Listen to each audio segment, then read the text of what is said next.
क्योंकि एक दलित नौजवान मारा गया बांग्लादेश में और पाकिस्तान नहीं बना होता, इस तरीके से हिंदू नहीं जलाया होता। जो आपकी तुष्टीकरण की नीति है जिसके कारण बांग्लादेश बना है, आप दलितों को वोट बैंक की निगाह से देखते इसलिए कुछ बोलते नहीं। इसलिए मैं कह रहा हूं ना, देखो बांग्लादेश में एक दलित नौजवान को कैसे जला दिया गया।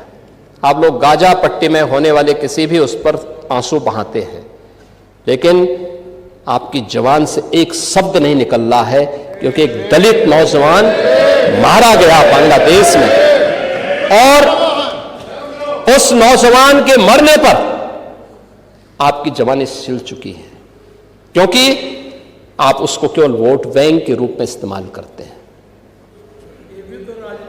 ये राजनीति नहीं है पांडे जी, ये राजनीति नहीं है, ये वो सच्चाई है जो आपकी तुष्टीकरण की नीति है जिसके कारण बांग्लादेश बना है। अगर बांग्लादेश पाकिस्तान नहीं बना होता, इस तरीके से हिंदू नहीं जलाया होता, और जलाता तो फिर उसकी क्या दुर्गति होती या वह भी जानता।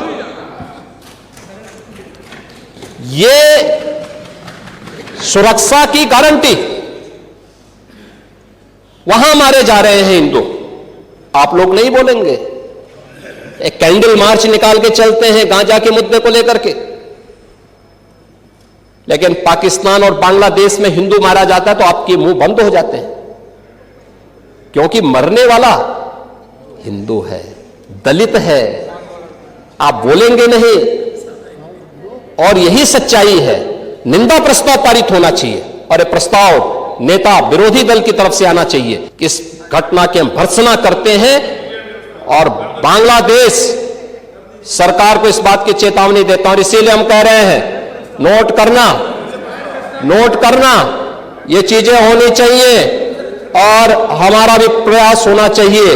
जब बांग्लादेशी को यहां से निकालेंगे और रोहिंग्या को यहां से बाहर का रास्ता दिखाएंगे तो उनके समर्थन में मत आना, क्योंकि उनमें से बहुत सारे लोगों के वोट आपने बनवाए हैं, उनके बहुत सारे लोगों के लिए आधार भी बनवाने का पाप किया है आप लोगों ने।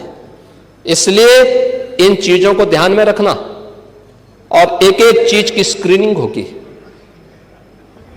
बहुत प्रभावी कार्रवाई करेंगे।